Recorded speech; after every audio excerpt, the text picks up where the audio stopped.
Hai guys, balik lagi sama aku di sini. Fans pemburu iblis silakan merapat karena di video kali ini kita akan membahas lanjutan cerita Kimetsu no Yaiba. Setelah Inosuke, Zenitsu, Kyu, dan Kyomei yang kembali bangkit meski telah menerima luka yang sangat parah. Mereka tidak menyerah untuk menyudutkan Muzan dan berjuang tanpa henti sampai matahari benar-benar terbit. Lebih tepatnya kita akan mereview manga Kimetsu no Yaiba chapter 198 yang bersumber dari website Makita, Mangaku, atau Komiku. Buat kalian yang belum lihat review chapter sebelumnya bisa klik link di deskripsi atau bisa juga klik link di pojokan atas video ini ya. Dan buat kamu yang cuma ngikutin animenya atau tidak mau kena spoiler, Enkun sarankan mending stop videonya aja dari sekarang. Nah, di manga chapter 198 ini, Muzan semakin lemah dan para pendekar pedang saling bekerja sama dalam menyudutkan iblis tersebut. Hingga perlahan matahari mulai terbit. Penasaran? Oke, langsung aja kita bahas. Let's go!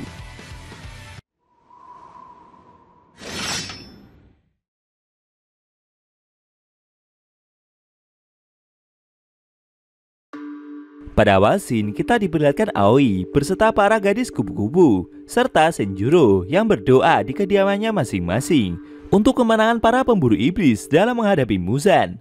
Di medan pertempuran sendiri, Inosuke berhasil menebas beberapa tentakel milik Muzan. Zenitsu juga ikut membantu dan melancarkan perawasan petirnya. Dia mengeluh karena tubuhnya sendiri semakin lemah dan salah satu kakinya mengalami patah. Menurutnya, serangan yang akan dia lancarkan selanjutnya adalah serangan terakhir yang dapat dia lakukan. Lalu menggunakan pernafasan petir jurus ke-7, Zenitsu maju menyerang Muzan dan berhasil menebas dada iblis tersebut. Namun sayangnya serangannya itu terlalu dangkal. Zenitsu menyadari kalau hanya pedang berwarna merah saja yang bisa memberikan dampak yang cukup signifikan. Seusai melancarkan serangan tersebut, membuat pendekar pedang itu terjatuh. Dari sisi lain, dengan cepat Muzan segera menyerangnya. Tapi sambil berputar menggunakan pernafasan binatangnya, Inosuke datang menolong dan berhasil menahan serangan tersebut. Iblis itu tidak tinggal diam. Dia segera kembali menyerang dan kali ini menggunakan ledakan cahaya putih yang keluar dari tubuhnya dalam skala besar. Serangan kejut tersebut membuat babi hutan itu mengalami luka yang cukup parah. Zenitsu yang melihat kejadian itu berteriak. Dia merasa jika usahanya ini tidak akan sempat untuk menolong rekannya tersebut. Namun ketika iblis itu mencoba untuk melancarkan serangan penutup, dengan sigap Tanjiro malah muncul dan melindungi Inosuke dengan melancarkan perawasan mataharinya. Ternyata dia telah berhasil mengobati luka kejang akibat serangan yang sebelumnya dia terima. Tanjiro pun kembali mencoba mengimbangi serangan dari Muzan menggunakan pernafasannya. Bahkan dia mencoba untuk maju menyudutkan iblis tersebut. Menurutnya, sepertinya Muzan tidak bisa melancarkan serangan gelombang kejutnya lagi dengan mudah. Dan sepertinya pula serangan itu memerlukan waktu untuk mengisi tenaga sampai penuh. Tanjiro juga menyadari jika serangan tentakel yang iblis itu lancarkan semakin melambat. Lalu dia mencoba mengkombinasikan dua jurus pernafasan matahari untuk menyerang Muzan.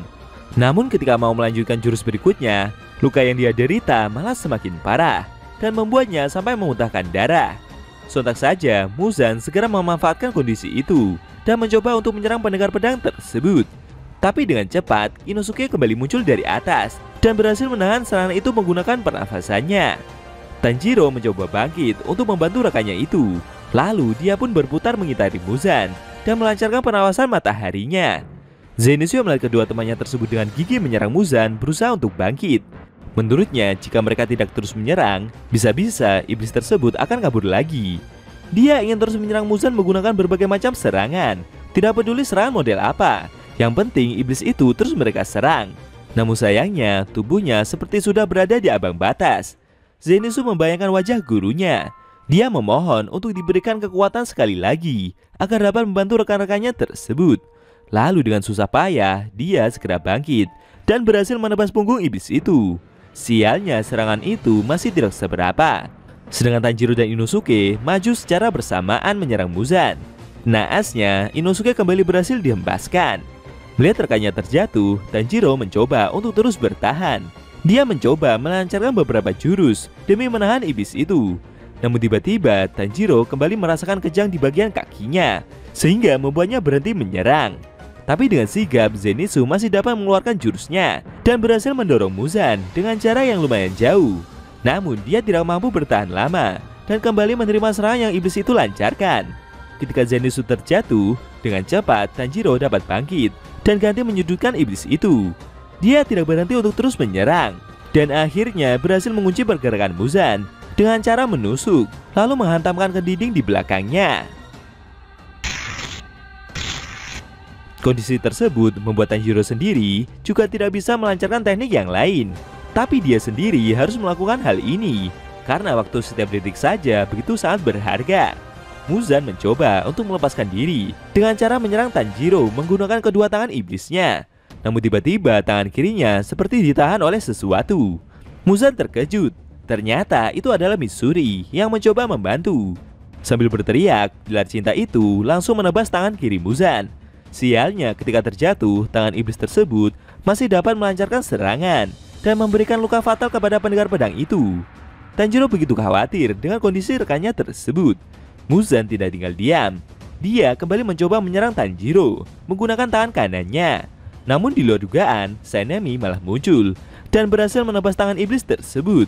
Tidak sampai di situ, dia kembali maju dan mengunci lengan kanan Muzan ke dinding. Kejadian itu membuat iblis tersebut jadi semakin terkunci. Tapi Tanjiro menyadari ada yang aneh dengan Muzan. Wajah dari iblis itu seperti tertebas suatu pedang dan matanya melotot ke arah yang berlawanan. Secara tak terduga, wajah dari iblis tersebut terbelah dan seperti mengeluarkan mulut raksasa yang seakan mau melahap pendekar pedang tersebut. Tanjiro yang diserang seperti itu begitu kaget.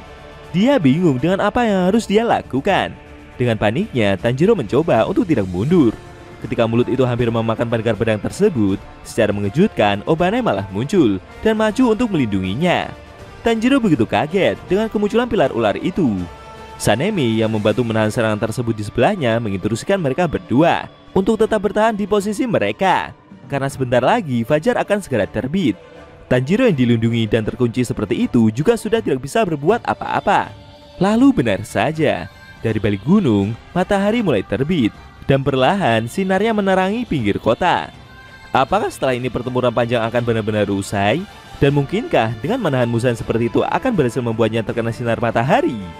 Sayangnya, scene cerita manga Kimetsu no Yaiba chapter 198 telah berakhir.